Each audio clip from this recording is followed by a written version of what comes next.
La radio est un art aveugle. Yeah, it's quite cool. Et ensuite, Au début, c'était des déformations, c'était des coupures. il y avait un crocodile qui dormait dans l'herbe. Et ensuite, les bébés sages, ils s'étaient perdus. Énormément, très méchants. Bonjour, la meilleure façon de parler de ce que l'on aime est d'en parler légèrement. Citation d'Albert Camus, extrait de son essai sorti en 1954. L'essai s'intitule « L'été ». C'est avec cette citation que nous avons démarré ce podcast un petit peu particulier, puisque c'est la première fois que je réalise un podcast solo. Alors je vous rassure tout de suite, je n'avais pas invité une personne qui n'est pas venue, ou je n'ai pas réussi à avoir d'invité, mais je me suis dit qu'au bout de 2 ans et demi, ça pourrait être intéressant de vous faire une sorte, non pas de rétrospective, mais de vous parler peut-être de certaines choses que vous avez entendues dans les podcasts. On cite les licences Creative Commons, on cite les MP3, on cite pas mal de choses, le Zoom par exemple. Et je me suis dit que, voilà, vous pourriez être intéressé non seulement d'en savoir un petit peu plus, à la fois sur ce qu'est un podcast, mais aussi de vous lancer dans le podcast et d'avoir des instructions assez précises pour, si jamais vous aussi vous avez envie de vous lancer dans cette grande aventure, eh bien dans ce podcast, je vous livre un petit peu les secrets de fabrication, puisque moi j'aime bien de partager ce que je sais, je n'aime pas de garder les choses pour moi, et je pense que c'est important parce que peut-être vous avez entendu des podcasts, que ce soit les miens ou d'autres, et vous vous êtes dit, mais comment font-ils pour réaliser ces podcasts? Moi aussi, j'aimerais bien les faire. Donc, ce podcast va aussi vous révéler quelques secrets. Le podcast, on peut peut-être commencer par en parler. C'est quoi exactement un podcast? Eh bien, on va essayer de résumer parce que c'est pas toujours évident. En fait, c'est une sorte d'émission qui se présente sous la forme d'un fichier son. Et ce fichier son est posté sur une plateforme informatique sur Internet. On peut l'écouter, ce fichier son, à toute heure du jour et de la nuit, pour peu que l'on possède un ordinateur, un smartphone ou une tablette. Il est souvent produit par des passionnés et le ton, c'est le moins qu'on puisse dire, est souvent moins formaté que celui d'une émission radio d'aujourd'hui. On peut dire que le podcast de 2020 rappelle un petit peu le ton que l'on pouvait écouter dans certaines radios libres dans les années 80. Mais attention, il y a podcast et podcast. Mais lorsqu'on parle de podcast, et c'est vrai, il faut faire attention de quoi on parle exactement, parce que vous avez 2 formes de podcast. Vous avez le premier, que moi j'appellerais radio de rattrapage. C'est un programme radio qui est passé donc sur l'une des radios que l'on écoute, en FM ou en ondes moyennes ou sur Internet. Ce podcast, donc cette émission a été enregistrée et postée sur le site de la radio et on peut le réécouter à la demande. Et puis il y a celui qui nous intéresse aujourd'hui, c'est le podcast natif. Ce sont des créations sonores qui sont produites sous forme de fichiers son, la plupart du temps en format MP3, on va y revenir, postées sur une plateforme internet. Moi je les poste sur SoundCloud et que l'on peut écouter sans contrainte horaire. Je voudrais quand même préciser qu'au Québec, on utilise plutôt le mot balado-diffusion et pod-diffusion en Suisse. Mais quelle est l'origine en fait du mot podcast? Si vous vous intéressez un petit peu au podcast, eh bien vous le savez, c'est un journaliste britannique, Ben Hammersley, qui a inventé ce mot podcast. Mais dans quelles circonstances? Alors j'ai eu envie de vous raconter l'histoire. On se trouve maintenant en février 2004 et ce Britannique, donc Ben Hammersley, il travaille pour le Guardian, il écrit un article intitulé Audible Revolution. C'est un article sur les iPods, les web radios et les téléchargements. Il termine son article, il l'envoie et 10 minutes après, le rédacteur en chef le contacte et lui dit « Écoute, ton article est super, mais il lui manque 20 mots ». En réécrivant l'article, Ben Hammersley se rend compte que le phénomène dont il parle n'a pas de nom. Il invente donc un mot valise, qui est le mot podcast. Ce mot est la contraction de 2 mots, de iPod et de broadcasting, qui veut dire diffusion. Vous pouvez lire cet article, donc Audible Revolution. Il est dans les archives du journal The Guardian. Donc c'est daté du 12 février 2004, le site theguardian.com. Et si vous posez la question, c'est quoi un mot valise? C'est en fait un mot composé de morceaux de 2 mots existants pour en former un 3e. Par exemple, codeur-décodeur pour former codec, motel et motor pour former motel, ou alors bourgeois-bohème pour former bobo. Pourquoi diable les podcasts sont-ils aussi populaires? Les podcasts sont en fait très populaires pour différentes raisons. On pourrait résumer tout cela à ce qu'a dit Charlotte Podlowski, qui est la rédactrice en chef du podcast Transfert. Le podcast est un antidote et une solution à la consommation moderne des médias. Il y a plusieurs raisons qui font que le podcast s'est vraiment adapté à nos habitudes de vie. Par exemple, il faut savoir quand on écoute un podcast, on a les mains libres. On peut l'écouter, le podcast, comme on veut, dans le train, le tram, dans votre bain, durant une balade. Et puis le podcast, merveilleux, parce que grâce à lui, un homme peut faire deux choses à la fois. Il peut à la fois s'informer et cuire une omelette. N'essayez pas de le faire en lisant le journal, de cuire une omelette. Le podcast augmente aussi la créativité et l'imagination. Dans une étude réalisée à l'université Pompeu Fabra à Barcelone, en Espagne, il a été constaté que les auditeurs de podcasts généraient des images plus vives dans leur esprit et avaient un niveau élevé d'implication émotionnelle dans cette histoire. Il y a une autre étude aussi qui prouve que les podcasts stimule plus intensément les images mentales et oblige les auditeurs à faire plus attention. Le podcast, fait voyager l'imagination. Le podcast, c'est la liberté. On peut écouter ce que l'on veut, quand on veut, c'est à la carte. On compose soi-même son programme avec 1001 sources différentes. Le podcast prend du temps.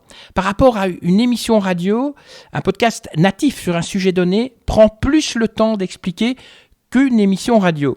Le podcast est pédagogique. On peut, grâce au podcast, expliquer simplement et rapidement des sujets complexes. Le podcast nous apprend aussi à mieux écouter. De nos jours, parler et exprimer ses idées sont considérés parmi les parties les plus importantes des interactions avec les autres. Et cependant, les podcasts consistent uniquement à écouter les histoires des autres, ce qui permet de mieux apprécier la simple écoute. Et entre l'auditeur et son podcast, il y a une sorte d'intimité qui se crée. Celui qui écoute a l'impression que le podcast ne parle qu'à lui. Voilà qui résume un petit peu, il y en a d'autres, des raisons, mais voilà qui résume pourquoi le podcast est si populaire aujourd'hui. 2 mots peut-être sur Napster. Oui, parce que c'est important de parler de cette plateforme aussi, parce qu'on peut dire qu'elle a un petit peu lancé les bases du téléchargement. C'est Napster qui a introduit ce concept de téléchargement, je dirais, de fichiers sonores et bruyants. Créée en 1999, la plateforme Napster permettait, à l'époque, l'échange gratuit sur Internet de fichiers musicaux au format MP3. Alors vous devez bien vous rendre compte que ce système d'échange n'a pas plu à l'industrie musicale qui, 6 mois après la création de Napster, donc on est en décembre 1999, a déposé plainte contre cette plateforme. Et cette plainte a offert à la société Napster une énorme publicité qui a amené en fait plusieurs millions de nouveaux utilisateurs à utiliser le service. Malheureusement, Napster n'existe plus puisque fin juillet 2001, elle a été acquise par Roxio, qui est le célèbre développeur d'Easy CD Creator. Ensuite, racheté par Best Buy, qui est un magasin de produits électroniques, et elle appartient aujourd'hui au magasin de musique en ligne Rhapsody. Avant de se plonger dans la conception, la réalisation, la construction et la production de podcasts, levons un coin du voile sur le Moving Picture Expert Group Audio Layer 3. Voilà un mot très long qui va vous permettre de briller en société. Moving Picture Expert Group Audio Layer 3. En fait, on a décidé, parce que c'était quand même long, de le résumer à MP3. Ben oui, c'est le MP3. C'est quoi un MP3 en fait ? Comment est-ce qu'on l'obtient ? Comment est-ce qu'on le fabrique ? Eh bien en fait, c'est une opération informatique qui a pour but de compresser un fichier son pour ne garder que les données pertinentes pour permettre le stockage ou la transmission du dit fichier. Alors on va rentrer un petit peu dans les détails.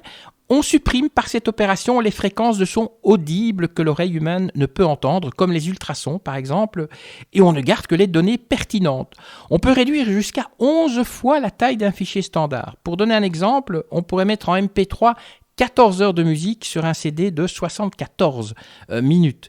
Le MP3, c'est des Allemands qui l'ont créé. C'est l'Institut allemand Fraunhofer Gesellschaft, j'espère que je prononce bien, qui l'a créé ça. Ils sont en Bavière, fraunhofer.de. Ils ont un site internet, donc si vous avez envie d'en savoir plus. Si vous êtes plutôt technicien et que vous vous dites, tiens, j'aimerais en savoir plus sur les fichiers audio et les fichiers son, eh bien, je vous ai trouvé 2 sites vraiment très intéressants. C'est julienmattei.com, donc julien.mattei, mattthey.com et expertmultimédia.ch, donc des Français et des Suisses qui vont vous en dire plus. J'ai aussi entendu parler des licences Creative Commons.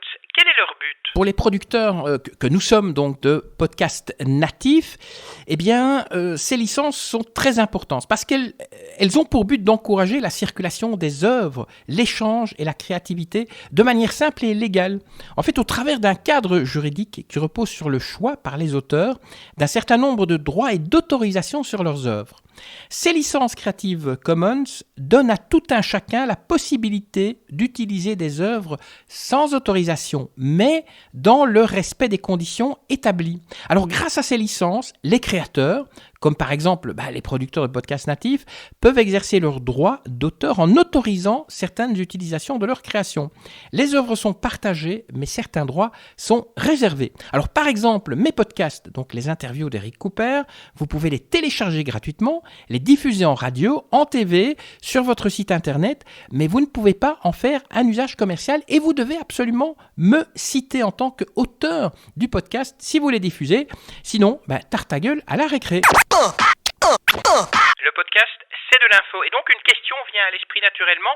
Faut-il être journaliste pour créer et produire des podcasts natifs ? Il y a quelque chose que je dois vous avouer. Lorsque j'ai eu l'inspiration pour faire ce podcast, donc le podcast qui parle des podcasts, il y a une question, la première question qui m'a traversé l'esprit, c'est de savoir, mais dans le fond, est-ce que pour créer des podcasts, est-ce qu'il faut être un journaliste ? C'est une bonne question. Moi, j'en suis un.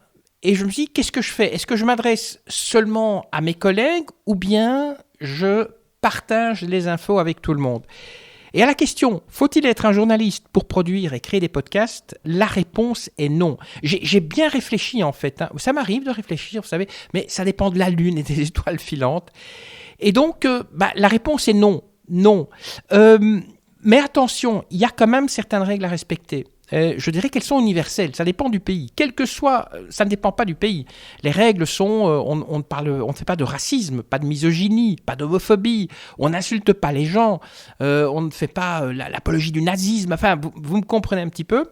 Et si vous avez envie de faire du travail de qualité, vous avez à respecter, d'après moi, bien sûr, vous n'êtes pas obligé de m'écouter, mais si vous êtes obligé de m'écouter, déconnez pas, écoutez-moi quand même. Je vais passer des heures à faire ce podcast. Et donc il y a certaines règles journalistiques qui sont à respecter. Il faut défendre la liberté de l'information, puisque aujourd'hui je suis chez moi, je vous parle, je n'ai aucune pression, je peux dire absolument ce que je veux. Donc vous aussi défendez-la, cette liberté de l'information. Ne publiez, ne diffusez que des informations dont l'origine est connue ou accompagnez-les, si c'est nécessaire, des réserves qui s'imposent. Ne supprimez pas des informations essentielles et n'altérez pas des textes ou documents. N'utilisez pas des méthodes déloyales pour obtenir des informations, des documents, des photos, etc. Respectez la vie privée des gens. Ça, c'est aussi quelque chose de très important. Et puis, n'hésitez pas. Vous avez donné une information qui est erronée, une information qui est fausse. C'est peut-être pas de votre faute, mais n'hésitez pas à la corriger. Peut-être soit par la voie de presse, soit par un podcast. Vous savez, nul n'est parfait. Il peut très bien arriver que vous écoutiez un de mes podcasts, vous dites « Ah, Eric, là, tu as fait une erreur. » Eh bien, je rectifierai si l'information que j'ai donnée est erronée. Ne plagiez pas, pas de calomnie, pas de diffamation, n'accusez pas les gens sans fondement. C'est vraiment, voilà, ce sont des... Si ça vous intéresse, dans la description, j'aurais peut-être dû en parler plus tôt, dans la description de ce podcast, eh bien, je vous ai mis mon adresse mail. Ceux qui ont envie de communiquer avec moi sur ce sujet et d'autres, eh bien, n'hésitez pas, envoyez-moi un petit mail et on pourra soit se téléphoner, soit en parler, parce que peut-être que vous n'êtes pas d'accord, que peut-être vous allez dire, mais non, on ne peut pas, c'est uniquement réservé aux journalistes. Je ne suis pas du tout d'accord, mais voilà, je suis ouvert au débat. Peut-être que certains d'entre vous ne seront pas d'accord. Et je publierai aussi, n'hésitez pas, franchement, je n'hésiterai pas à publier si certains disent « Voilà pourquoi je ne suis pas d'accord, les podcasts doivent être destinés aux journalistes ». Je vous promets, votre voix sera entendue aussi fortement que la mienne. N'oubliez pas une chose, il n'y a pas de petits et grands podcasts non plus. On est tous à égalité. Vous avez peut-être, bien sûr, des grands producteurs, il y en a des plus petits, il y a ceux qui travaillent tout seuls, il y a ceux qui travaillent peut-être pour des sociétés. Chaque podcast, comment dirais-je, on est tous sur le même pied d'égalité. Vous êtes sur une plateforme Internet et vous avez des centaines de millions de personnes qui sont, bien sûr, il faut qu'ils vous découvrent, mais on a un potentiel de peut-être plusieurs milliards d'auditeurs possibles, tous, que l'on soit professionnel, que l'on soit amateur, que l'on soit journaliste ou pas. Donc on est vraiment, c'est une grande démocratie, c'est une grande égalité, je dirais, les producteurs de podcasts. En faisant quelques recherches à ce sujet, j'ai trouvé un article sur le site rtbf.be daté du 20 novembre 2018. Un article qui s'intitule « Tout le monde peut-il devenir journaliste ?» Il y a 2 commentaires que j'ai envie de vous lire. Le premier, c'est de Joris van den Doren, qui est actif dans la stratégie digitale et également la transformation digitale, qui dit ceci: « Tout le monde peut en tout cas se déclarer professionnel des médias. Tout le monde peut faire de l'information aujourd'hui et tout le monde en fait. Les gens deviennent youtubeurs, instagrammeurs ou lancent des chaînes d'infos sans être nécessairement adoubés par une carte de presse ou par un diplôme. » Olivier Standard, quant à lui, il est professeur à l'UCL, donc à l'Université catholique de Louvain en Belgique. Il est professeur en critique des sources numériques. Il dit ceci: « La question du label journalistique ne doit absolument pas être bradée. Il ne faut pas se tromper de métier. Il faut trouver des moyens de rendre visibles les pratiques journalistiques les plus crédibles, celles qui relèvent d'une démarche honnête, précise, rigoureuse, avec une information d'intérêt général pour le public. Ça reste un enjeu important qui concerne les individus, mais aussi les entreprises. » Avant de vous installer devant le micro pour produire votre premier podcast, posez-vous une question. Quelle est ma motivation pour me lancer dans la production de podcasts ? La question de la motivation est vraiment très importante. Il faut vous poser pas mal de questions avant de courir au magasin acheter votre enregistreur et votre micro. Par exemple, combien de temps souhaitez-vous consacrer à votre podcast ? 1 heure ? Une demi-journée par semaine ? 2 heures par jour du lundi au vendredi ? 4 heures tous les samedis ? À quelle fréquence voulez-vous publier un nouvel épisode ? Quel sera le but de votre podcast ? Est-ce qu'il sert votre métier ou sera-t-il simplement un passe-temps ? Comptez-vous gagner de l'argent avec votre podcast ? Si oui, comment ? Quel budget aussi souhaitez-vous consacrer à votre création auditive ? Quels sont les objectifs de votre podcast ? Comment vous faire connaître en tant qu'expert sur un sujet ? Comment faire la promotion de vos produits et services ? Comment construire une relation avec vos auditeurs ? Chaque épisode demande d'y consacrer du temps, surtout si vous optez pour un format long. Il va falloir préparer l'épisode, l'enregistrer et le monter. C'est super, vous êtes motivé, mais au fait, votre podcast, il va parler de quoi ? Maintenant, il y a une deuxième question que vous allez devoir vous poser. Vous allez parler de quoi dans votre podcast ? Parce que c'est vous qui allez choisir le thème. Vous allez pouvoir parler de votre passion, faire découvrir votre ville, raconter des histoires que peut-être vous écrivez vous-même. Vous pouvez faire un podcast sur un sujet qui vous plaît réellement. Et attention, ce que je vais vous dire, c'est vraiment important. La passion doit ressurgir de votre podcast. La passion doit ressurgir de votre podcast. Vraiment, mettez-vous ça en tête. La passion doit ressurgir de votre podcast. Ne foncez pas tête baissée. Réfléchissez, prenez un café ou 2. Laissez l'idée mûrir. Prenez le temps aussi de vous interroger, d'approfondir vos idées. Il vous faudra produire des podcasts avec un intérêt linéaire et une qualité constante. N'oubliez pas non plus que vous allez devoir tenir dans la durée. Lancer un podcast, c'est faire une promesse à un auditeur qui, à partir du premier épisode, se dit « mais et le deuxième, il arrive quand ?» Et puis réfléchissez aussi à la périodicité, hebdomadaire, bi-hebdomadaire, mensuelle. Moi, je le fais chaque semaine, le podcast. Et vous allez le faire à quelle périodicité ? À votre avis, quelle est la chose la plus importante dans un podcast ? Bien, alors je commence, je vois là, vous êtes tout excité, vous bougez sur votre chaise parce que vous êtes motivé, vous savez de quoi vous allez parler. Il y a encore une petite chose à laquelle vous allez devoir réfléchir. À qui vous allez vous adresser ? Parce que là, c'est très important. Vous savez, j'entends parfois des gens qui me disent « Oh, mais moi, je m'adresse à tout le monde. » Écoutez, c'est impossible de s'adresser à tout le monde. Vous ne parlez pas de la même façon à un adolescent de 15 ans qu'à une personne retraitée, pas regrettée. Enfin, on peut être regretté aussi à 75 ans. On ne parle pas du tout de la même façon. Il y a un vécu qui est différent. Il y a une façon de parler. C'est pour ça que, en radio, je veux dire, les auditeurs d'énergie ne sont pas les mêmes que ceux de Nostalgie ou que de France Inter. Alors, la chose la plus importante, parce que c'est vraiment, vous allez devoir, je ne vais pas dire en faire un dieu, mais la personne la plus importante, c'est l'auditeur. Quand j'entends des podcasts, dont on a l'impression qu'ils ont été produits dans un tonneau, je me dis que le producteur de ce podcast se moque des auditeurs et que les auditeurs, ils s'en foutent un petit peu de la qualité. L'auditeur est la chose la plus importante dans le podcast. C'est pour lui que vous faites ce podcast. Alors, je sais que j'insiste un petit peu, mais c'est vraiment ça qui est important. Alors, à qui vous allez vous adresser? Aux hommes, aux femmes, aux ados? Dans quelle tranche d'âge? Dans quel milieu social? Et là, il y a un peu de travail de marketing à faire, mais vous allez voir, ça peut être amusant. Vous allez devoir créer ce qu'on appelle un persona. Alors, un persona, c'est dans le domaine marketing, un personnage imaginaire qui représente un groupe ou un segment de cible dans le cadre du développement d'un nouveau produit ou d'un nouveau podcast. Podcast, j'ai dit. Le persona est généralement doté d'un prénom et de caractéristiques sociales et psychologiques. Plusieurs personas peuvent être utilisés pour un même projet de développement. Alors, pourquoi créer votre persona? Eh bien, pour offrir à l'auditeur ce qu'il a envie d'entendre aussi. Je vous dis que l'auditeur, c'est la chose la plus importante. Imaginez, vous vendez des pantoufles sur une plage. Eh bien, vous allez faire faillite, parce que si sur cette plage, les vacanciers veulent acheter de la crème glacée et des boissons bien fraîches, vous ne ferez pas long feu. Alors, pour créer votre persona, vous allez devoir rencontrer des vraies personnes, qui sont les personnes qui sont votre cible en termes d'auditeurs. Lors de cette rencontre, eh bien, vous leur poserez des questions efficaces que vous aurez préparées avec soin, des questions bien sûr liées au thème de votre podcast. Posez des questions de manière naturelle et surtout ne mettez pas votre interlocuteur sous pression. Après cet échange, eh bien, vous aurez diverses informations entre vos mains.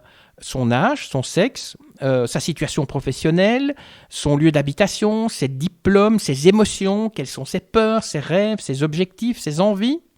Alors, il est préférable de rencontrer les personnes en face à face parce que par mail, vous risquez d'oublier ou de passer à côté de certaines informations.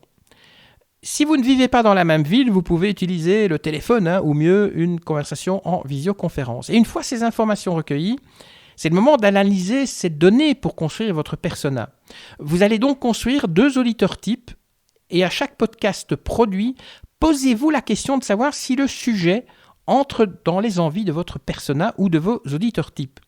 Alors bien choisir votre cible vous permettra de proposer du contenu en parfaite adéquation avec les attentes des personnes ciblées.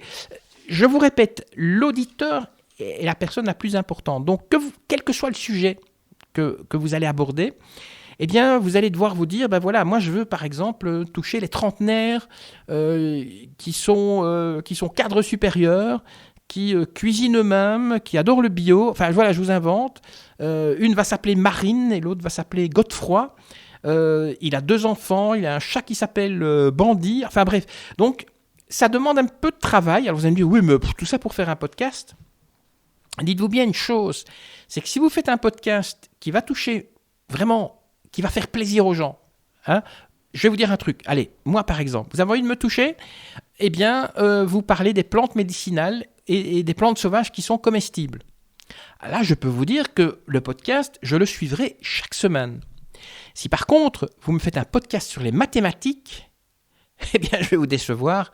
Jamais je n'écouterai votre podcast, même si vous avez la voix la plus douce et sensuelle au monde. Persona, c'est la clé du succès. Quel format de podcast allez-vous choisir? Des podcasts, il y en a de plusieurs formats. Celui que vous écoutez, c'est ce qu'on appelle un podcast en solo. Vous êtes seul au micro et vous proposez un thème et vous l'exposez aux auditeurs. Vous avez le podcast interview aussi, comme je fais souvent d'ailleurs. Donc je me déplace sur le terrain, dans un café en général, pour avoir une sorte d'intimité, et j'interviewe une personne intéressante qui me parle de son activité. Vous avez un podcast musical, j'en fais un aussi, ça s'appelle La Croisière Folk. C'est une émission folk qui est même diffusée en radio. Un podcast basé sur des faits réels. C'est un podcast en fait qui prend les auditeurs par la main et qui les emmène sur la trace de faits souvent sensationnels ayant réellement eu lieu. Le podcast de théâtre sonore, ça peut être un peu plus compliqué, il vous faudra un studio, parce que ça demande plusieurs personnes. Donc c'est une adaptation, si on veut, théâtrale, soit d'un livre ou d'une pièce de théâtre. Un podcast quotidien, alors là, ça demande quand même beaucoup de travail. Un podcast instructif. Vous avez envie, on parlait des mathématiques, moi je ne l'écouterai pas, mais il y a peut-être des gens qui vont être intéressés. Vous pouvez faire un podcast sur plein de sujets, sur la cuisine par exemple. Le podcast narration, là vous racontez une histoire. Je sais que parmi les gens qui écoutent, il y a des écrivains, donc peut-être que plutôt que d'écrire, vous avez envie de raconter des histoires. Le podcast qui répond à tout. Vous prenez un thème d'actualité, vous pouvez en faire un par jour. Vous répondez à la question, c'est quoi le coronavirus, c'est quoi telle ou telle chose. Voilà, ça vous pouvez le faire aussi. Bien sûr, la liste que je vous ai donnée n'est pas exhaustive. Il vous est aussi possible de mélanger ces formats pour créer votre propre identité. De quel matériel, outils et ustensiles allez-vous avoir besoin pour produire vos podcasts ? Alors, vous vous en rendez compte, il faut absolument du matériel. Le podcast, voilà. Hop, podcast. Non, c'est pas comme ça que ça marche. C'est pas par la magie. Donc, désolé, monsieur Harry Potter, vous n'arriverez pas à faire un podcast uniquement avec votre baguette magique. Il vous faut du matériel. Le matériel que je vais vous présenter, c'est le matériel que moi-même j'utilise. Je n'allais pas non plus vous faire un podcast en vous présentant les 26 modèles d'enregistreur numérique, les 46 modèles de micro. Pour une raison bien simple, c'est que si un jour vous avez un problème et que vous utilisez le même matériel que moi, eh bien ça va être plus facile pour moi, c'est pour ça que je vous ai laissé mon mail, ça va être plus facile pour moi de vous aider, de vous envoyer un mail en disant voilà le problème, il y a moyen de le résoudre de cette façon-là, on peut se téléphoner, on peut faire un conférence call. Si vous utilisez un enregistreur que je ne connais pas, je vais avoir un petit peu plus difficile à vous aider. Et l'enregistreur, on va en parler. Il est en face de moi, c'est lui qui enregistre les sons. C'est le Zoom H4n. Zoom, c'est une société japonaise. En 2006, elle a lancé son premier enregistreur portable multipiste, le H4, avec micro XY intégré. Il était assez petit pour être tenu dans la paume de la main. Ça a été une petite révolution parce que non seulement les musiciens pouvaient l'utiliser pour s'enregistrer et après réécouter avec une très bonne qualité sonore ce qu'ils produisaient, mais aussi les journalistes. Parce que avant avant le Zoom, on avait le lecteur de mini-disques qui ne présentait pas... Il y avait pas mal de difficultés. Le premier Zoom, lorsqu'ils l'ont lancé, avait beaucoup de souffle, mais aujourd'hui, les Japonais de Zoom ont un petit peu corrigé tout ça. Et je peux vous dire que ce Zoom H4n que j'utilise est absolument extraordinaire. Moi, je suis un grand fan du H4n. N'oubliez pas que la qualité du son est prioritaire parce que les gens, ils écoutent souvent au casque. Donc, n'utilisez pas votre ordinateur, le micro de l'ordi. Non, investissez. Si vous voulez faire du podcasting, il faut investir dans un enregistreur numérique tel que le Zoom H4n parce que, je le répète, la qualité du son est prioritaire. Moi, je n'ai pas trouvé grand-chose à redire à son sujet. Il existe bien sûr des enregistreurs portables un peu plus professionnels, je mets le mot professionnel entre parenthèses, mais moi, j'aurais difficile à trouver quelque chose qui soit meilleur sur le plan de la qualité sonore. Par contre, il y a un conseil que je peux vous donner. Pour arriver au maximum du potentiel de votre Zoom, lisez le mode d'emploi et passez quelques heures à tripoter un peu, à l'utiliser. Parce que sinon, vous aurez des problèmes. Si vous n'arrivez pas à le manipuler, il peut aussi servir de carte son. C'est toujours utile. Et vous pouvez embarquer jusqu'à 32 gigaoctets de son, donc via une petite carte SD. Le H4n Pro est fourni donc avec une licence pour le téléchargement gratuit de différents logiciels de montage et il offre des effets de qualité studio comme par exemple la compression, la limitation, la réverbération, le délai. Les points forts de cet enregistreur Zoom H4n, la qualité d'enregistrement, les accessoires qui sont fournis, la facilité d'utilisation et puis on a peu de navigation dans les menus parce que parfois il faut naviguer dans des menus, des sous-menus, des sous-sous-sous-sous-menus. C'est assez simple, vraiment. Et si vous avez des petits problèmes avec le Zoom et que vous n'arrivez pas à me joindre, vous tapez sur YouTube. Il y a plein de tutos YouTube qui vous donneront un petit peu les informations nécessaires. Alors du côté des points faibles, il est un peu lourd. C'est vrai que par rapport à d'autres comme le Roland Edirol ou le premier Zoom, il pèse 294 grammes sans les deux piles. Il y a deux petites piles AA qui vont dedans. et il est très orienté musique. Bon, j'estime que c'est des points faibles qui sont vraiment faibles, et c'est pour cette raison-là que moi je vous suggère le H4n Pro comme enregistreur pour enregistrer vos podcasts. Alors je viens juste de me rendre compte, puisqu'on parlait un petit peu de journalistes professionnels ou pas, il y a un livre que je voudrais vous suggérer qui s'appelle Basic Radio Journalism de Paul Chantler et de Peter Stewart. C'est un bouquin qui est paru chez Focal Press, donc focalpress.com. Il est réimprimé à la demande. Donc c'est un livre sorti au début des années 2000. Attendez, je l'ai entre les mains là. Donc voilà, on fait. C'est un peu comme si on travaillait en direct. Donc en 2003. Alors c'est vrai que par rapport aux photos du matériel, vous verrez par exemple des lecteurs de mini-disques qui servaient aux journalistes, mais c'est très intéressant parce que ça vous donne quelques bases du journalisme. Donc si vous vous dites, tiens, mais moi j'aimerais bien faire des podcasts d'une qualité journalistique, j'aimerais bien un peu apprendre le journalisme, ce livre Basic Radio Journalism est pour vous. Vous pouvez l'acheter sur certaines plateformes comme ABE Books par exemple. Il coûte une vingtaine d'euros. Alors oui, il est en anglais.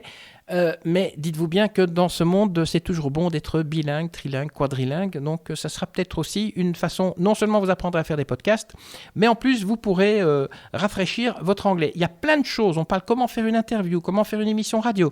Enfin, des éléments quasiment indispensables pour celui qui veut se lancer dans le podcast. Je rappelle, Basic Radio Journalism, paru chez Focal Press, donc Paul Chantler et Peter Stewart. Vous voulez que je vous rappelle un peu le site internet ? Je l'ai paumé là, tiens. Ah non, voilà. Donc, Focal Press, FOCALPRESS.com. Voilà, comme ça, vous pourrez peut-être le commander aussi chez eux.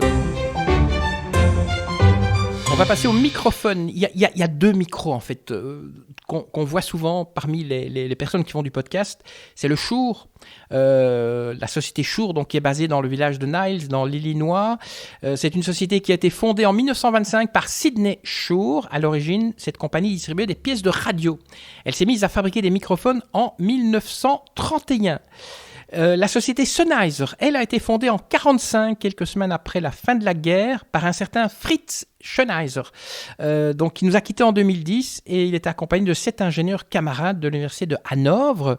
Son premier produit, donc Sennheiser, c'était un voltmètre, et ils ont commencé à construire des microphones à partir de 1946.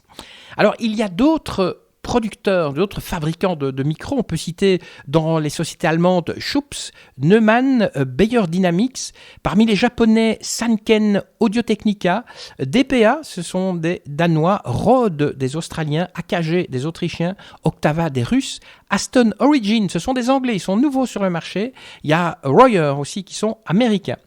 Je dois vous dire que j'utilise, moi, le Sennheiser E845. Alors, je l'utilise depuis de nombreuses années, à la fois pour mon home studio et pour les interviews en extérieur, et je ne regrette pas mon choix. Parce que je dois vous dire que ce micro est vraiment fidèle à mon timbre de voix, il a un rendu cristallin. Il procure un peu plus de gain, et je trouve qu'il donne une sorte de meilleure intelligibilité à la voix. En plus, il se marie très bien au Zoom H4n. Certains vont me dire, oui, mais le Shure, le SM58, ouais, bon. Le Shure, moi, je trouve qu'il a un son un peu plus... Vous voyez, par rapport au son cristallin, je n'ai pas trouvé de mot, oui, c'est bon, voilà. Donc, le SM58, j'aime pas trop. Et puis, du côté look, entre le Sennheiser et le Shure, il n'y a pas photo. Le Shure fait très années 80. En fait, il ressemble à un cornet de glace avec une boule au-dessus. Le Sennheiser, en plus, il a de la gueule. On va me dire que le Shure, il est solide. C'est des micros qui sont utilisés sur la scène par des chanteurs. Ils peuvent les balancer sur la scène. Et il y aura quelques boss. Ils pourront continuer à l'utiliser. Mais personnellement, moi, c'est pas ce que je recherche dans un micro. Je ne cherche pas à taper sur les gens avec un micro. J'utilise plutôt une batte de baseball, des trucs comme ça. Ça fait bien plus mal. Non, et je plaisante, je rigole.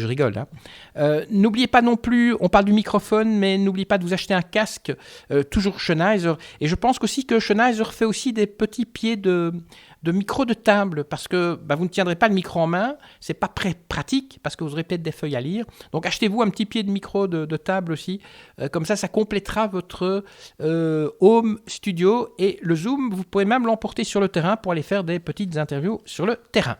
Une fois que le podcast est enregistré, il va falloir faire du montage audio. Alors c'est un exercice qui est comparable à l'écriture d'un article. Vous relisez, vous corrigez, vous allégez, vous réduisez, vous reformulez.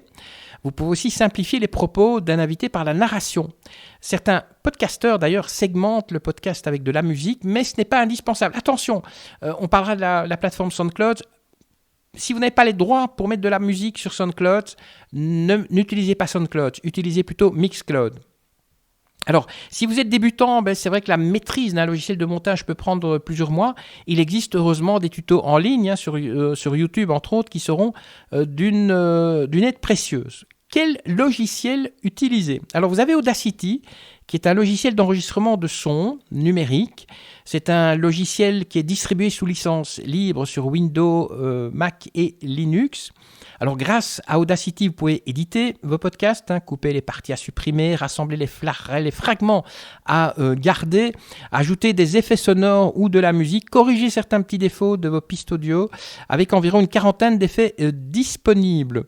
Ce logiciel permet aussi l'exportation de fichiers audio dans d'autres formats non compressés comme le WMA ou le AIFF. Il y a Adobe Audition. Alors, Adobe Audition est payant. C'est un logiciel de traitement de données numériques. La première version est sortie en 2004. Alors, si vous ne comptez pas faire un travail technique très poussé, il pourrait s'avérer trop avancé pour vous, mais vous devriez vraiment vous y intéresser si vous souhaitez un rendu professionnel. Parce qu'avec Adobe, on peut faire du multipiste. Il y a 128 pistes. Avec Audacity, on ne peut juste que coller des sons l'un derrière l'autre, ce qui n'est parfois pas très, très joli. Mais pour démarrer, pour vous faire la main, Audacity, je pense que c'est bien comme logiciel de montage. Bonne nouvelle, mon podcast est terminé, mais au fait, je dois le poster sur quelle plateforme ? Et moi, je vous suggère SoundCloud. Alors, SoundCloud, il y a une version gratuite, mais vous n'avez qu'un temps limité. Sinon, vous avez la version Pro qui coûte 9 € par mois. Alors, pourquoi la version Pro ? Parce qu'il y a des statistiques aussi, et ça vous permet de savoir combien de personnes vous écoutent, qui vous écoute et d'où viennent les personnes qui vous écoutent. Et parfois, on a des surprises, on a des... Tiens, voilà, on a eu 100 auditeurs qui viennent de Chine ou de Russie. C'est parfois très, très impressionnant. Donc, voilà, c'est une plateforme de distribution audio en ligne. Le site comptait 40 millions d'inscrits en 2013 et 200 millions de visiteurs uniques par jour. Alors, moi, je n'ai pas de chiffres plus récents. Je trouve personnellement que SoundCloud, par rapport à d'autres, est très bien. Quand vous allez sur la plateforme SoundCloud, vous pouvez mettre une photo. C'est ergonomiquement très, très, très chouette. Alors, il faut savoir que SoundCloud supporte les licences Creative Commons que vous pouvez choisir pour l'option de téléchargement gratuit ou pas. Mais attention, une chose avec SoundCloud, si vous partagez directement de SoundCloud sur les réseaux sociaux, souvent la photo du podcast est coupée. J'ai écrit à SoundCloud, ils n'ont toujours pas répondu, il faudra que je me renseigne un petit peu. Donc pour partager de SoundCloud sur les réseaux sociaux, vous devez créer un texte, copier-coller l'adresse, attacher la photo et enfin poster le tout sur les réseaux sociaux. N'oubliez pas aussi, une fois que vous avez posté votre podcast sur SoundCloud, eh bien postez-le sur Anchor, A-N-C-H-O-R. Pourquoi ? Eh bien parce que Anchor vous postera gratuitement votre podcast sur Google Podcast, Spotify et d'autres réseaux. Donc il est important de ne pas être que sur une plateforme. Au plus de plateformes, sur le plus de plateformes que vous serez présent, plus de plateformes, plus d'auditeurs vous aurez. Comment faire savoir à tous et toutes que mon podcast est prêt à être écouté ? Voilà, ça y est, votre podcast est enregistré, monté, placé sur une plateforme. Vous allez faire quoi maintenant ? Attendre l'auditeur ? Bzzz, une mouche vient de passer. Bien sûr que non. Tout comme un match de football, bien vous allez devoir aller vers le ballon. Les auditeurs, vous allez devoir aller les chercher. Utilisez les réseaux sociaux. Par exemple, partagez votre podcast sur Facebook et votre profil Facebook. Ou sur votre page, ou sur les deux. Partagez aussi l'info sur des groupes Facebook qui ont le même thème que votre podcast. Attention, il n'est pas possible de partager sur des pages Facebook que vous n'avez pas créées. Par contre, sur des groupes que vous avez likés, oui, c'est possible. Alors, comment faire ? Je vous l'ai expliqué un peu avant, mais je vais vous le rappeler. Écrivez en grand le nom du podcast, le mot podcast, donc suivi du titre de celui-ci. Ensuite, copiez l'adresse du podcast. En cliquant sur celle-ci, on atterrira sur votre podcast. Écrivez éventuellement deux lignes d'explication, attachez une photo et puis postez. C'est un peu la même chose sur LinkedIn. Et puis vous pouvez promouvoir votre podcast sur Instagram, Twitter. À vous de voir lequel ou lesquels de ces réseaux sociaux vous apportent plus de retours. Il y a le bouche à oreille aussi. Parlez-en dès que vous commencez à y réfléchir, dépassez la peur de l'échec et lancez-vous. Vos amis, vos parents et vos collègues, ne l'oubliez pas, seront vos premiers auditeurs. N'oubliez pas d'encourager l'interactivité et le dialogue avec vos auditeurs. Écoutez leurs commentaires et n'hésitez pas à tester leurs suggestions. Rappelez-vous que votre podcast est avant tout destiné à un public. Vous pouvez aussi organiser des rencontres avec vos auditeurs. C'est un bon moyen de fidéliser votre audience existante et de promouvoir votre podcast. N'oubliez pas aussi de terminer le podcast par un appel à l'action. Likez mon podcast, partagez, n'hésitez pas à me faire des commentaires. Si vous produisez déjà une newsletter, enrichissez-la des épisodes de votre podcast semaine après semaine. Sinon, c'est peut-être le moment de vous lancer dans le newsletter. N'hésitez pas aussi à envoyer un communiqué de presse sur votre podcast aux médias de votre secteur et ne négligez pas les médias sur Internet, les blogs spécialisés dans votre domaine. Comme je disais, de poster les podcasts un petit peu partout, il y a, je vais vous en citer quelques-uns, Radioline, Wi-Fi Radio Frontières, radioenligne.fr, Podcast France. Il suffit d'avoir le lien RSS et ils vous le partagent assez facilement. Et puis j'ai une suggestion, pourquoi ne pas poster vos programmes sur Radiobank, ou plutôt vos podcasts sur Radiobank. Alors Radiobank, c'est quoi ? C'est une plateforme audio participative qui permet aux producteurs audio, podcasteurs compris, de présenter leurs œuvres audio aux radios et aux web radios. Les radios locales, il faut le savoir, cherchent du contenu pour renouveler leur antenne. Un animateur qui s'en va, personne pour le remplacer, c'est souvent le cas de figure le plus fréquent. Et pour les radios associatives, il est toujours très compliqué et difficile de retenir les animateurs qui sont souvent bénévoles. Alors, l'inscription est gratuite. Si vous avez un podcast, foncez sur Radiobank et faites-le découvrir aux radios. Le principe est simple. Les auteurs, les radios et les web radios s'inscrivent. Les auteurs déposent leurs œuvres, choisissent s'ils veulent qu'elles soient accessibles gratuitement ou non. Alors là, je vous suggère, faites-le gratuitement puisque la plupart des radios qui sont sur Radiobank n'ont pas énormément de moyens. Les radios viennent ensuite les télécharger. Radiobank, c'est aussi un bon moyen, par exemple, de démarrer dans la radio. Donc, www.radio-bank.com. Et puisqu'on parle de radio, n'hésitez pas à contacter les radios en leur précisant qu'ils peuvent pêcher vos podcasts sur Radiobank. N'oubliez pas aussi, si jamais des radios reprennent vos podcasts, demandez-leur qu'ils vous informent des dates de diffusion. Alors, le fait qu'un podcast est diffusé en radio, ça fera que vous aurez 3, 4, 5, 6 fois plus d'écoute que si votre podcast est uniquement sur votre plateforme. Pour trouver le nom des radios, si vous faites des podcasts en français, vous pouvez les envoyer en Belgique ou en France. Il y a annuairedelaradio.com et le csa.be. Je m'adresse ici aux Suisses et aux Québécois et aux Africains qui écoutent. Si jamais vous avez vous aussi des plateformes qui reprennent des sites de radio, par exemple, si j'ai envie, moi, de poster mes podcasts sur des radios suisses ou africaines, je ne sais pas trop comment trouver. Donc, n'hésitez pas et je partagerai l'information. N'hésitez pas aussi à poster vos podcasts sur des forums dont le thème correspond à celui de vos podcasts. Et alors, si vous avez des articles sur le net, il faut bien sûr que ça ait un rapport, mais imaginons que sur Facebook, il y a un journal qui parle d'un sujet et que vous avez fait un podcast sur le sujet, n'hésitez pas dans le commentaire à poster l'adresse de votre podcast. Ça fera peut-être que 1 ou 2 auditeurs en plus, mais vous savez, un auditeur par-ci, un auditeur par-là.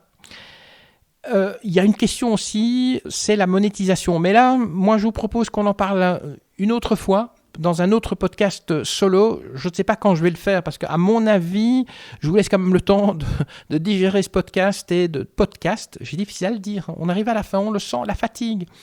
Et je reste à votre disposition. Ça, c'est quelque chose d'important. Donc, n'hésitez pas, si vous avez envie de commenter, de me parler de vos difficultés. On pourrait faire un podcast sur les premières fois dans les podcasts. Quelles sont les difficultés que vous avez connues. Comme vous aurez de matériel d'enregistrement, vous pourriez m'envoyer ça. Et donc, je pourrais faire un podcast sur les difficultés que rencontrent les podcasteurs. Voilà. Sur ce, écoutez, moi, je n'ai qu'une chose à dire. Merci de m'avoir écouté. Merci de m'avoir suivi. N'hésitez pas à m'écrire. N'hésitez pas à liker aussi, à écouter mes autres podcasts dans les interviews d'Eric Cooper. Et puis, je vous donne rendez-vous pour un prochain rendez-vous. Ce sera probablement la semaine prochaine. Allez, je vous laisse. Merci, vous likez, vous partagez. Que la force soit avec vous et à très bientôt. Ça y est, c'est fini.